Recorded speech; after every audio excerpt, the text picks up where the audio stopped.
Welcome, everyone. I go by the name of Camilo Salamander and my co-host, KB the Mark. Because I'm a fucking mark for this shit. You are watching the feature #1 wrestling podcast show on YouTube. With that being said, welcome to the D&B podcast. All right, Salamander. So we're going to go ahead and jump into today's episode. We have a random topics episode for everybody out there today. And with the first random topic we're going to talk about is how should Raw book their entire 3 hours? Now, for me, while I be watching Raw, I know I can really only handle, but the way Raw be going, I could really only handle like an hour and a half, if that. Just depending on what they put on first.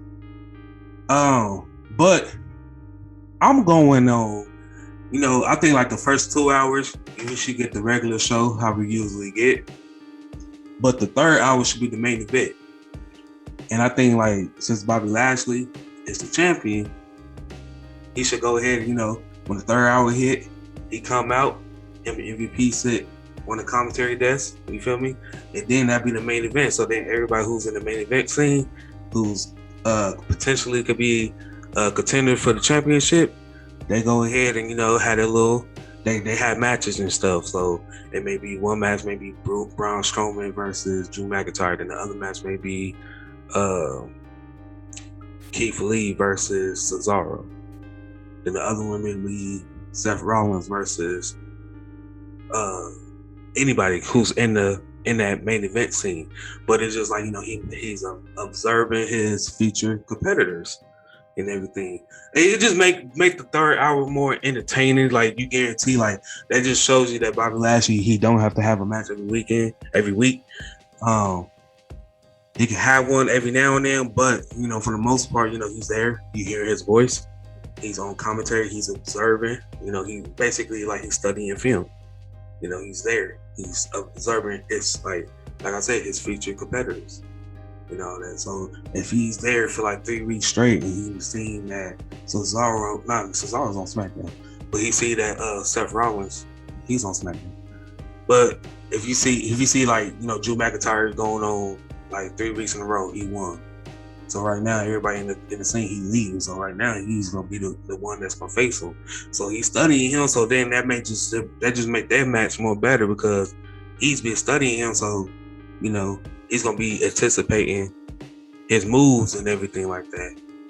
Or you could do. They tried to do that Raw Underground. They tried to do that.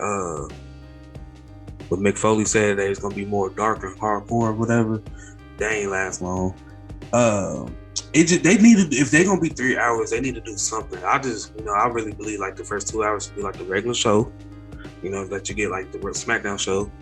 Then after the third hour should be like special and stuff, just to keep them people to stay tuned. Most people got work the next day. Staying up to 11 is hard to some people,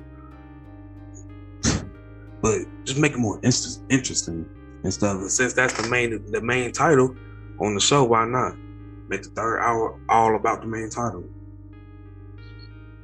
So just to make sure that I have an understanding, you want it to be more sports, and you want it to be more sports in the sports entertainment. You want it to make it. You want it to seem more real. Like, yeah, I'm literally here scouting.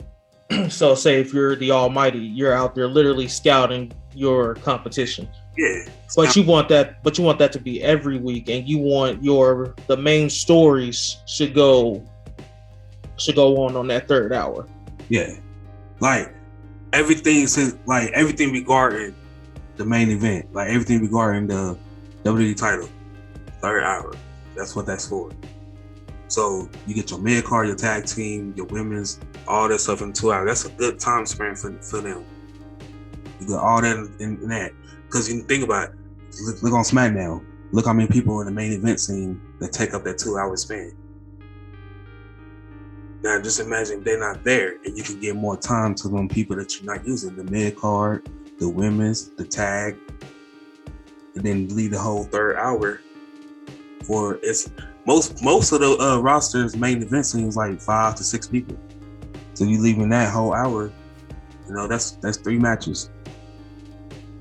I mean, that's 3 matches, but you also have to factor in commercial breaks and how you got to squeeze in some promos in there as well. Yeah, but you could have the promos in between the 2 hours to set up for that third hour to keep people to tune in. I mean, so give me an example of your third hour of booking, just so I can make sure I have a clear understanding.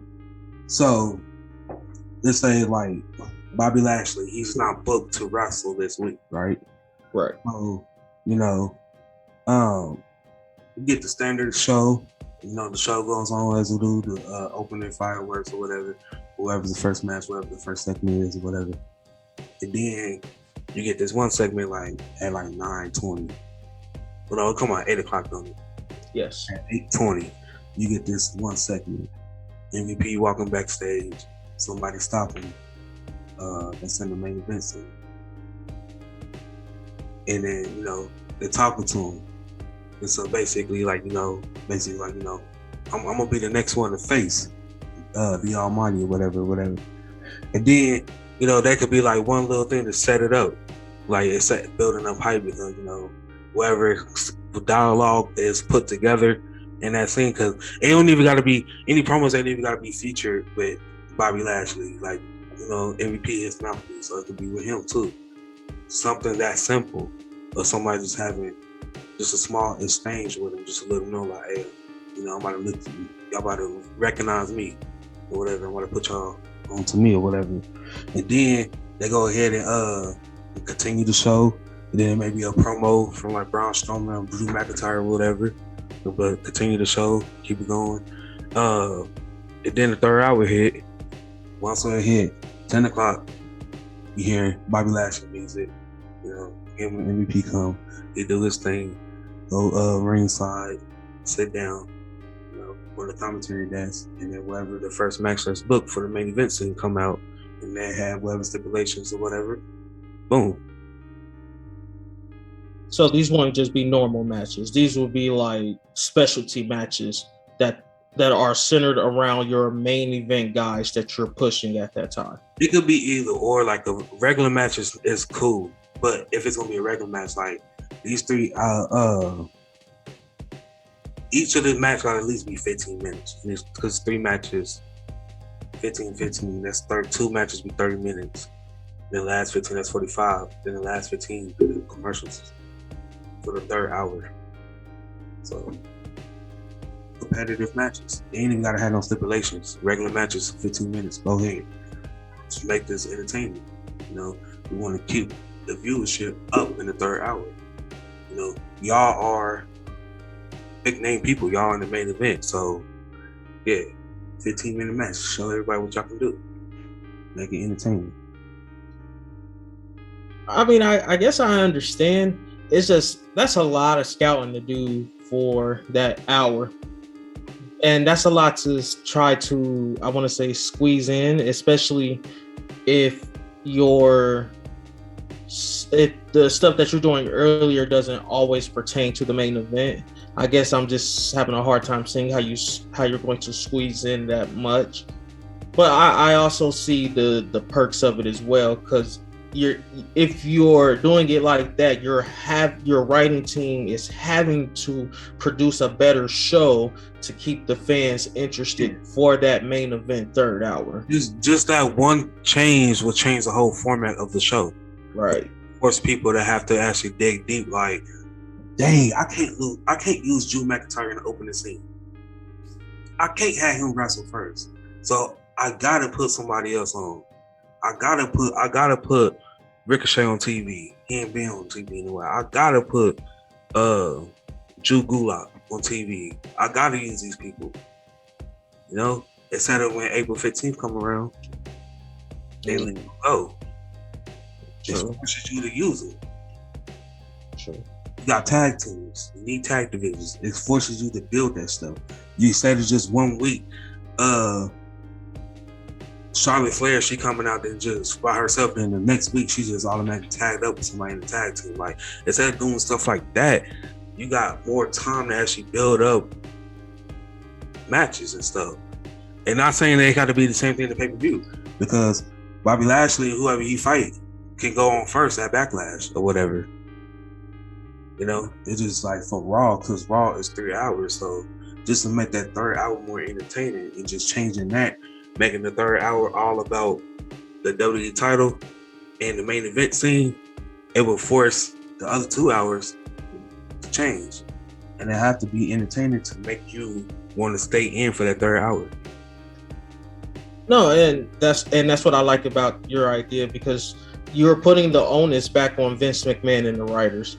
As in, this is your job, keep me entertained, and then give the stuff that you would normally give me to keep me here, save it for the end, so I'm more invested, instead of me tuning in at 8 o'clock and I hear MVP, a Lashley, a Drew McIntyre, a Braun Strowman cut a 15-minute promo, and you're telling me what's going to happen the rest of the show.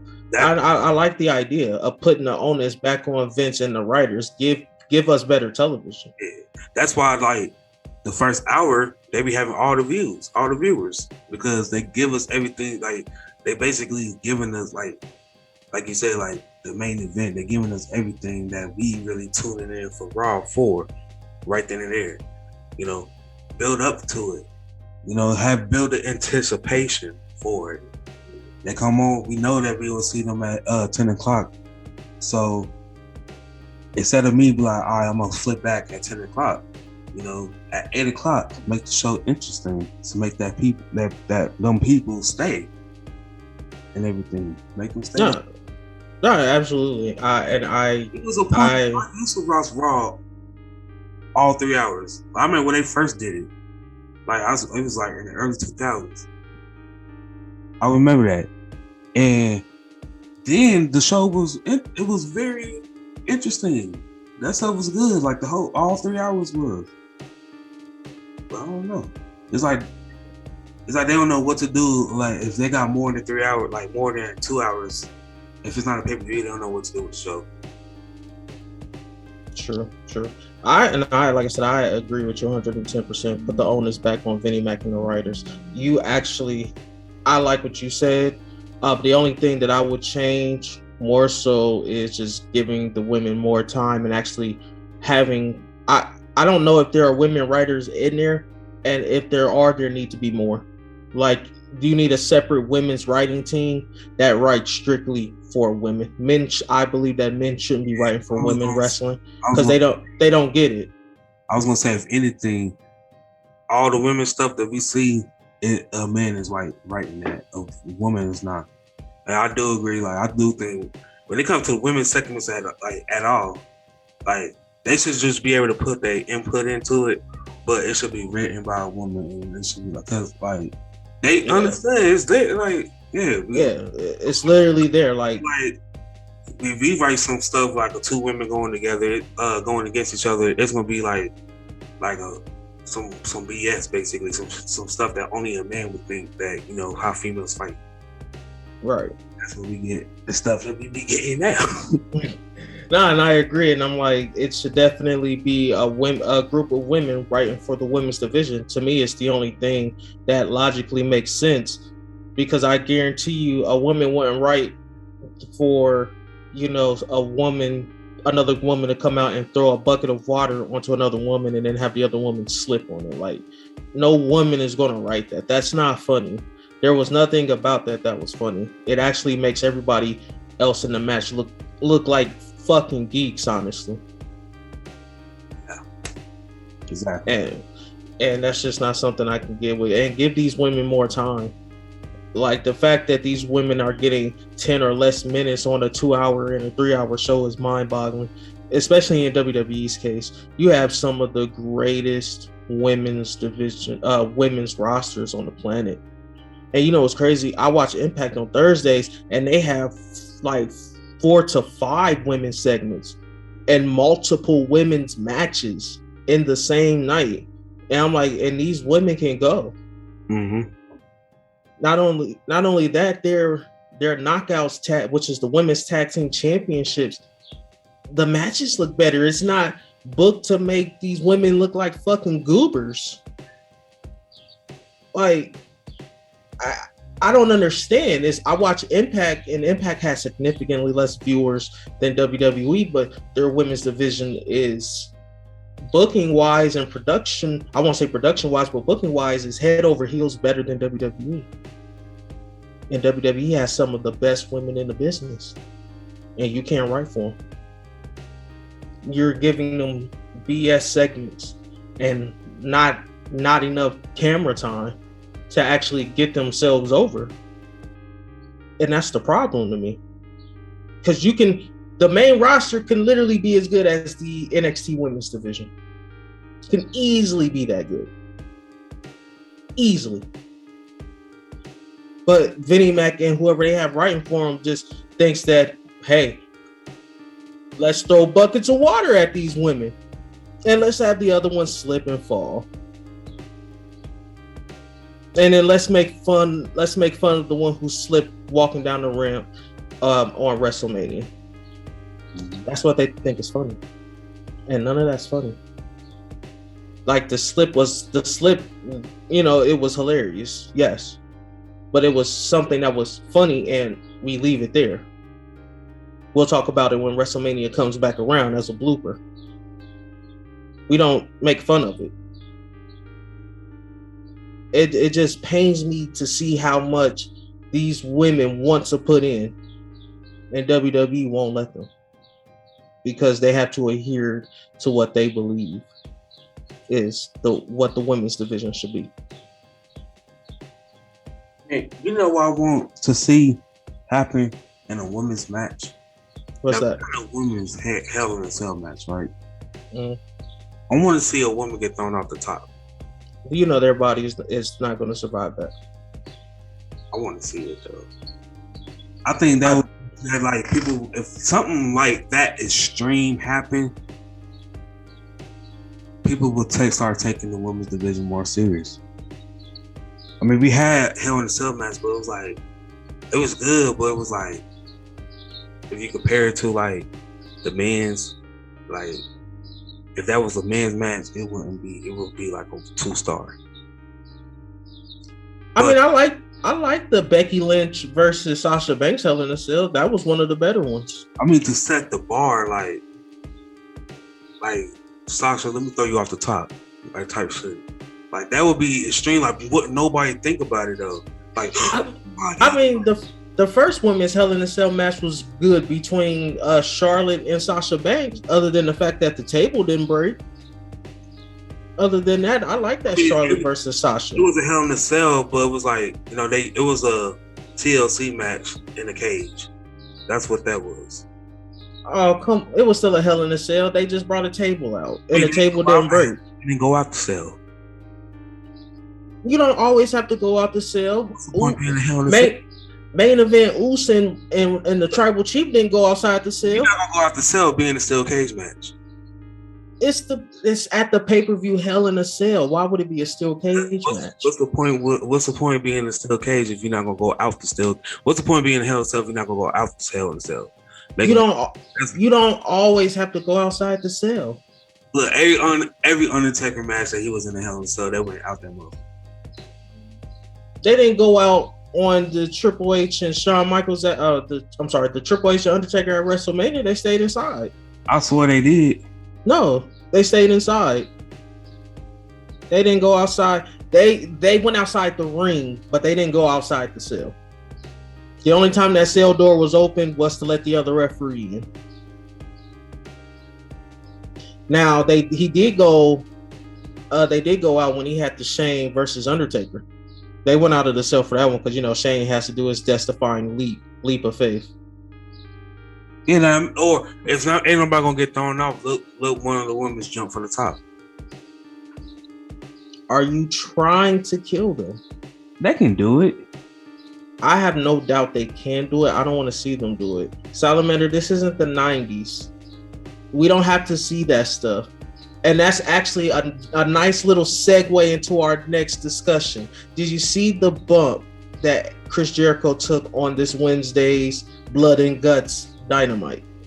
I actually didn't, but I heard everybody talking about it. Like it was actually trending. But like, what is he like? Almost 50? 45. So I'll He's still taking bumps like that. So I'll give you the rundown. I'll give you the rundown. Oh, you'll be the next Terry Funk. You keep it. I'll give you the rundown real quick. So basically MJF and Chris Jericho go. Yes, he's 50. Hold on, let me see. I'm gonna look it up. So while you look, I gotta see him fall if he's 50 years old, falling for the damn Hell in a Cell. He fell from like 12 feet through a crash pad. While you look it up, I'll give you the rundown. Basically, MJF threatened to throw him off unless Inner Circle surrendered. Sammy Guevara surrendered, and MJF throws him over anyway. And a lot of people were upset that he basically how it was shot is the real problem. We don't mind the crash pad. We more so mind the shooting of it. Like, we shouldn't have seen so much of the crash pad. I mean, it's still a new company. They got some growing to do though. They produce some good content, but they got some growing to do though. I like the way they sell look at the top. I mean, I liked everything about the match too, and a lot of people are saying like that takes away from the match for me. But I'm like, I can see why, because you do always. Also, double. It was like a like war game. Yeah, it was their war games. Oh, that's what's called Blood and Guts. They war games. Because WWE owns war games. That's the so they called it Blood and Guts. And of course, they was gonna take it. I mean, production wise, it did look bad. And I've listened to a lot of people just talking about how they would have shot it. And to be quite honest, I don't know how I would have shot that. I don't even know. Me personally, I'm thinking like, should I have even shown Jericho? I might have shown Jericho falling off, like being thrown off, but I would have kept that camera on MJF the whole time. Like, you only see Jericho go through and you hear the crash, but you don't hear anything else. And all you see is MJF up there. But then people are like, you got to show Jericho there, just laying there for the image to stick. It don't look that bad. I mean, that bad. I mean, you could tell it was some shit under there to help cushion his fall a little bit. It was cardboard. It don't look that bad though. I mean, just how the production is. I wish instead of him pushing him off, I wish you would have did something more spectacular though. See, that's what I was thinking too. Like, maybe not shoving. Maybe do like a power bomb. If he gonna shove it, he should have just did a super kick and just had him. Well, you know what? Well, you know, Chris Jericho's move is the Judas effect, that backwards elbow. Yeah. That would have even been better to throw him the Judas effect, and then Chris Jericho falls. But you got to be. I guess if you do it like that, Jericho would have to then do some dramatic ass jump. So I can see why him throwing him off works. I would have had him powerbomb him, but then again, you probably don't want to overshoot it and really end up hurting him. But my thing is, there were people standing on that all night. I'm surprised it didn't cave. Well, what were we saying? I think, they should have just used a different move. I ain't like that move that he did, like just pushing him off. Like I said, he should have powerbombed me. One thing I can tell about that match, that was blading. There was either a blood capsule or it was blading. They were blading, and I'm glad you said that, because that takes us into our next topic. Your opinion on blading. I want to point out a time, just a specific time in the match that I noticed it. So I thought Jericho had a lock and key in hand, but he actually had took a blade out from like his the tapes of his arms. And when MJF hit him with the diamond ring, that's when he bladed himself and started bleeding. But I saw the razor blade, and I'm sitting here in my head thinking like, what is that Jericho is just like trying to hide from camera in his hand? But I see something in his hand, and I'm like, oh, these men were blading. I guess the match needed a lot of color, so I'm not gonna put it past them. But it is a bad look when it's like directly into the camera like that. Like, as wrestling fans, we will suspend our disbeliefs but I need the wrestlers not to make it so obvious. If that makes any type of sense. Yeah. I mean, I don't mind blading. I love blading for real. It's just I don't want to do it. I don't want to see it all the time. I don't want to see it all the time, but I think like it makes sense. It's during certain matches and during the circumstances and how severe is this rivalry is and all that. That do it when it makes sense. Really, don't overdo it. And then too much blading can overdo the match. Like I would say the one with John Cena, but his whole face was bloody. I was like, come on, you'll be dead, bro. What? No, I agree. It does depend on the match and the severity that you're willing to take it. Like I remember the first the Cody Rhodes versus Dustin Rhodes match, and he was bleeding some serious. Dustin was, and I'm like, oh, that's too much blood. And it's like I understand, brother versus brother, you got the blood feud, but I'm like, I don't need to see that much color in this match, especially if the type of match doesn't support it. You know what I'm saying? Like a regular singles match doesn't support you blading like that and not going that deep. You know what I'm saying? Now, if this was like a last man standing type of match and we really needed to sell the blood of the feud, then I'm okay with a blading of that caliber. But I do agree with you. It does depend on the match, if the match calls for it or not. Right. So our next topic that we're going to go into is, over the past couple of weeks, we've had a championship match for SmackDown between Daniel Bryan and the Tribal Chief Roman Reigns. And then we also had another big match for AEW that had commercials in it. So my question to you is, title matches and big matches, like big main event matches that you hype up, how do you feel about commercials in those matches? Should it be commercial free? How would you go about booking it if you can't get it commercial free? But your opinion on commercial in televised world championship matches. Like, all right, so first, if we do like a big match, right? It's not no championship match, but it's just like a bit anticipated match. Yes, it should be commercials. Limited though. But if they giving us a pay-per-view title match on free TV or on USA Network, no. Should be no during that whole match. No commercials. It's a title match. Why air it? Why put on TV if you gonna air commercials? During that point, it shouldn't be no commercials. I'm saying it shouldn't be none throughout the whole show. But just during that point, no, it shouldn't be. Only during title match, if y'all doing a war title match during the show. Not no for the United States or the TNT Championship. Only like the AEW World Championship, the WWE title, or the Universal title. No commercials if y'all can give it to it. Or if y'all decide to air the SmackDown or the women's title, the main event, no commercials during the match. So I don't really mind commercials because you have to the networks have to make their money. That's why you get before that. True. And that's what they were saying about the blood and guts, because I believe the Roman and Daniel title match had like 3 commercials, and I think blood and guts had 3 commercials. And this was a big talking point after both of those matches. Just why are there commercials? The commercials are killing the flow of the match. And but that's not everybody. I don't mind commercials because for real, commercials to me only, especially in WWE, because WWE doesn't do picture in picture.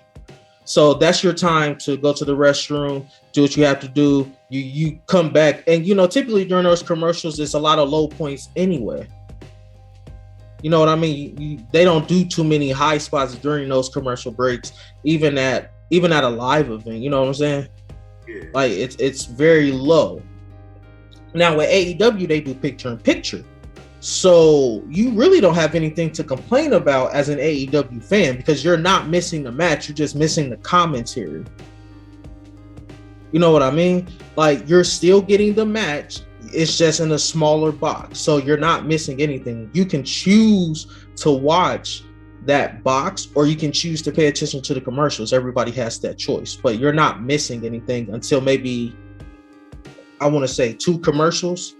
It's like 2 commercials before the match comes back on. That's when the picture-in-picture stops. But you, by that time, you know it's coming back on. They might have 1 or 2 more commercials. So with AEW, you're not missing anything. With WWE, that's your time to do what you have to do and come back. But I also understand for the people who said it was killing the flow of it, because a lot of people, when they get a title match or a main event match that you've been hyping up for weeks on end, they want to watch it with no interruptions. But at the same time, you also have to understand these networks have to make their money. And if they don't want it to be commercial free, they just don't want it to be commercial free. It's not the company's fault. It's the networks. You have to complain to the networks. If they're gonna show commercials during championship matches, it should be picture in picture. You know, the match still showing, but the commercials right here, and we hear the commercial, but we can still watch the match. You want right. They did do. I think they do it from time to time on SmackDown. I think they do it. I think they do it for SmackDown a little bit, but not. I know for Raw they don't do it at all. Yeah, it's just they put time to time and stuff on SmackDown. It's like they don't do it all the time, which they should. I mean, more smarter at that. Yes, they should. So 2 more random topics, and then we'll go ahead and get up out of here for the day. Your greatest betrayal in WWE history. That's easy. Triple H turning his back, but Evolution turning their back on Randy Orton. Mainly Triple H, because you know the build up to the match and the build up to it all, like it was really like Triple H was really like a sucker for real. Like, nah, can't nobody be champion but me. This is my group. I'm the main champion. All eyes on me. Everything focused on me. That's what it was, and I ain't like that. Like once Randy Orton run it, he was like, nah, because he gonna be trying to think he run the group and stuff. So they did what they did. To me, I think that was the biggest betrayal, because it's like once that happened, Evolution started to crumble from there. You know, then Batista ended up leaving, and then boom, it was a wrap from there. Once Batista left, he was a muscle. Once he left, it was a wrap. Once he was at odds and he found out this whole time he was getting played, it was a wrap. So I'm going to disagree with you on that one, and I'm actually going to go to KO and Y2J, the Festival of Friendship. You know the storyline is good when Chris Jericho gets over a piece of paper, the list. 2, KO is Raw's main champion after the help of Triple H getting a Triple H endorsement. And him and Chris Jericho are just doing all these funny antics. And I'm disappointed that they brought in Goldberg to mess it up instead of having Y2J and KO main event WrestleMania for the Universal Championship and giving Jericho his first win as a babyface. I mean, just everything about the Festival of Friendship. Remember when Chris Jericho, and this is how great the camera work of WWE is. Kevin Owens gives a gift to Chris Jericho, and Chris Jericho lifts up the clipboard, and it's the list of KO, and we're like, oh, it's about to happen. And then he's asking, why is my name on this list? And then it's just it's a KO style beatdown. And it's so brutal and so graphic. And we all knew it was coming. We were all salivating for it. Like, that's one of the times where they try to book the heel to be this despicable asshole. But we're so invested as fans in the storyline that we know this is going to happen. But it's what we want. We are literally salivating at the mouth for it. We want the betrayal to happen. We know what's going to happen. You can't hide it any longer. We need it now. Right. And boom, it happens. and that's one of the I can go back and watch that entire Festival of Friendship segment and still get the same joy that I had watching it almost 4 or 5 years ago. I think that was like 2016, 2017. Yeah, like 4 or 5 years ago, and still have the same joy. It was one of the best segments that Raw has ever done. It was put together beautifully.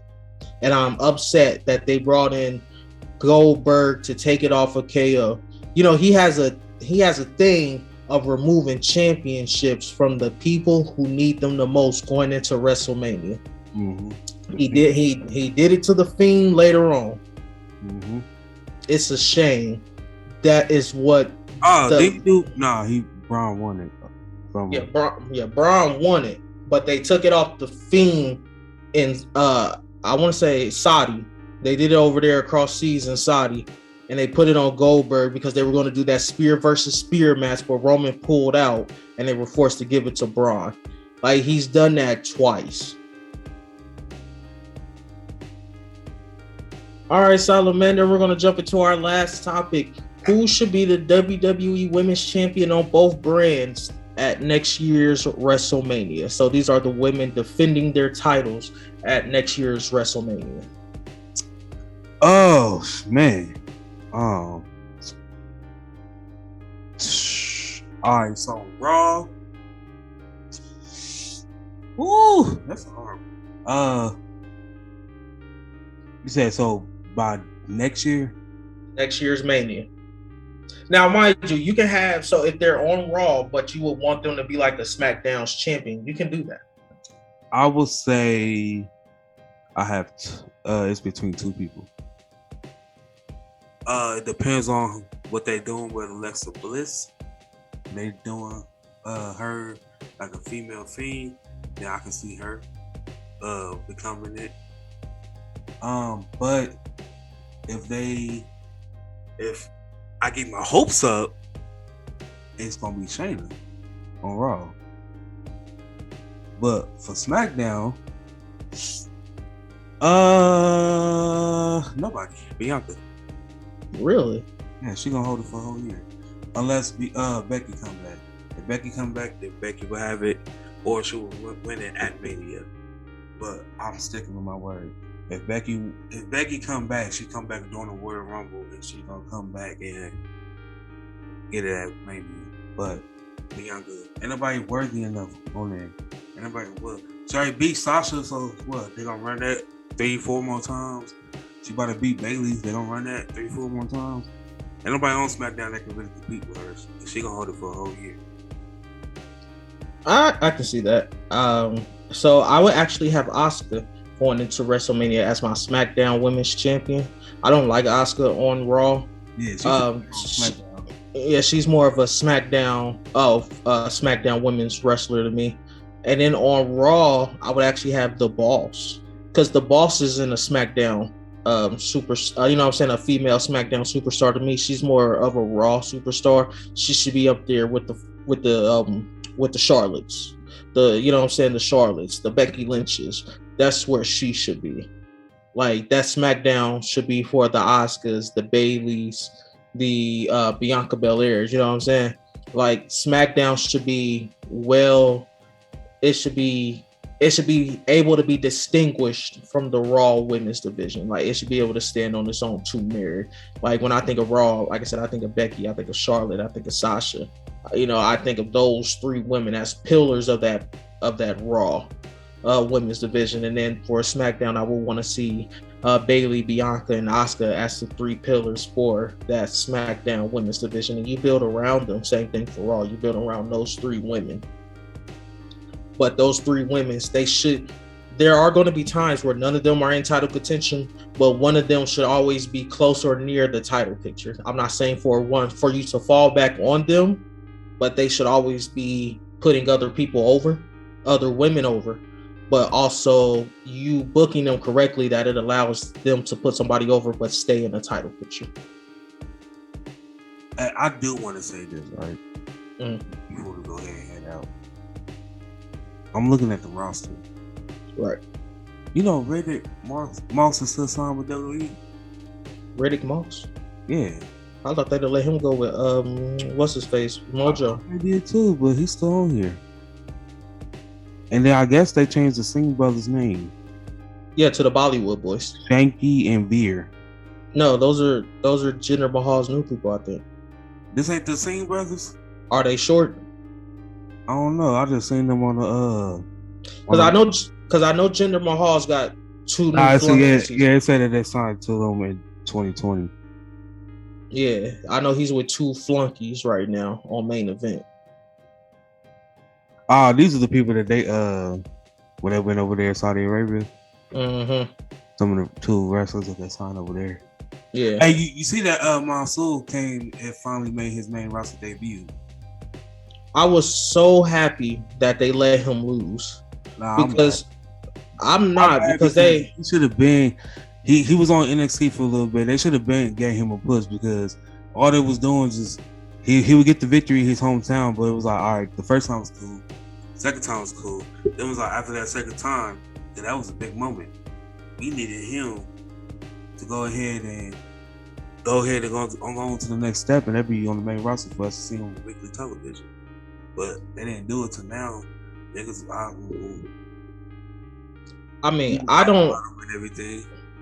I just like the fact that he lost because I didn't like the fact that we were giving him wins to appease his countrymen and the people in power in his country. Like, bro, we are literally doing y'all a favor. We are already global. We don't have to do this. Well, all right, guys, that's it. Thanks you for tuning in to another episode of the DNB Podcast. Don't forget to like, comment, subscribe. Until then, we'll see you on the next one.